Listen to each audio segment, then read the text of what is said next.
Hello friends, welcome to Learn with Fun. Hope you all are well and learning with Learn with Fun. In my previous videos, we already have discussed about the use of tense in different sentences. And today is the continuation of the same topic. And today I will discuss on the use of tense in present perfect tense.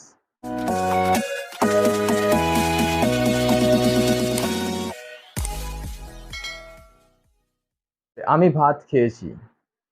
আমি ভাত খেয়েছি। এটা যদি আমরা ইংলিশে convert করতে চাই তাহলে আমরা বলবো যে আই হ্যাভ ইটেন রাইস। এটা একটি অ্যাসার্টিভ সেন্টেন্স। প্রেজেন্ট পারফেক্ট টেন্সে এটা হচ্ছে একটি অ্যাসার্টিভ সেন্টেন্স। এই অ্যাসার্টিভ সেন্টেন্স থেকে যখন আমরা নেগেটিভ করব তাহলে আমরা কি বলবো যে I have not eaten rice. এটাকেই যখন আমি ইন্টারোগেটিভ মানে প্রশ্নবোধক করব সেক্ষেত্রে আমরা বলবো হ্যাভ আই ইটেন রাইস, আমি কি ভাত খেয়েছি। এটাকে যদি নেগেটিভ ইন্টারোগেটিভ করতে চাই তাহলে আমরা বলবো have I not eaten rice, আমি কি ভাত খাইনি।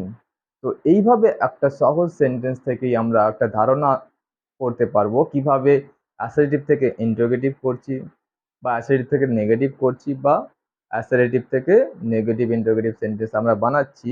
এটা জাস্ট একটা এক্সাম্পল। এই ধরনের যত সেন্টেন্স আছে সেগুলো একই ফর্মুলায় আমরা আরো হাজার হাজার সেন্টেন্স বানাতে পারবো।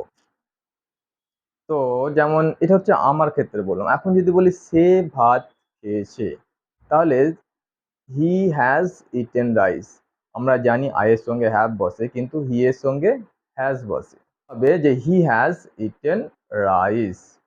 এখন যদি বলি সে কি ভাত খেয়েছে সেটা আমরা বলবো একইভাবে সেম ফর্মুলা যে হ্যাজ হি ইটেন রাইস। এখন যদি বলি সে কি ভাত খায়নি, has he not eaten rice. Has he eaten rice, সে কি ভাত খেয়েছে, has he not eaten rice, সে কি ভাত খায়নি। এইভাবে আমরা খুব সহজেই সেন্টেন্সগুলো বানিয়ে নিতে পারি। তো এখন যদি আমরা বলি যে লাঞ্চ করেছি তাহলে সেক্ষেত্রে লাঞ্চ কথাটার অর্থ হচ্ছে যদি নাউনে হয় যে মধ্যাহ্নভোজ, আবার লাঞ্চ মানে দুপুরের খাবার খাওয়াটাকেও বোঝায়, অর্থাৎ ওটা ভার্ব হিসেবেও অনেক সময় ইউজ হয়।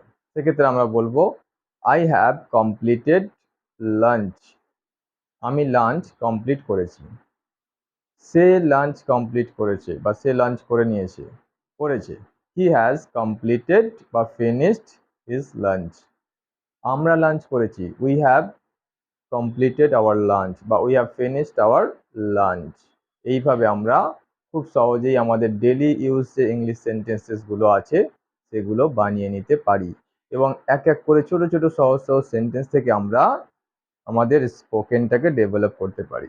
তো মেন কাজ যেটা আমাদের করতে হবে যে ছোট ছোট যে দৈনন্দিন যে সেন্টেন্সগুলো আমরা আমাদের চারপাশে সবসময় হচ্ছে যেগুলো ঘটনা সেগুলোকে ছোট ছোট সেন্টেন্সে কনভার্ট করে সেগুলো বলতে হবে, তাহলে আমাদের স্পোকেন ডেভেলপ করবে। এখানে একটা জিনিস আমাদের মনে রাখতে হবে, যেমন আই এর সঙ্গে সাধারণত যে কোনো প্রেজেন্ট পারফেক্ট টেন্সে হ্যাভ বসে, ইউ এর সঙ্গে হ্যাভ বসে, দে এর সঙ্গে হ্যাভ বসে, কিন্তু হি সি বা কোনো নাম যদি সিঙ্গুলার বোঝায় তার সঙ্গে হ্যাজ বসে। এই কথাটা আমাদের মাথায় রাখতে হবে যখন আমরা কোনো ট্রান্সলেশন করব বা কোনো সেন্টেন্স গঠন করব। আশা করি কিভাবে ছোট ছোট সেন্টেন্সগুলো আমরা গঠন করব তোমরা এই ভিডিও দেখে কিছুটা হলেও একটু ধারণা পাচ্ছ এবং সেটাকে কাজে লাগাও, নিজেরাও বাড়িতে এই ধরনের সেন্টেন্স বানাতে থাকো এবং শিখতে থাকো। Thank you for watching and keep learning with learn with fun.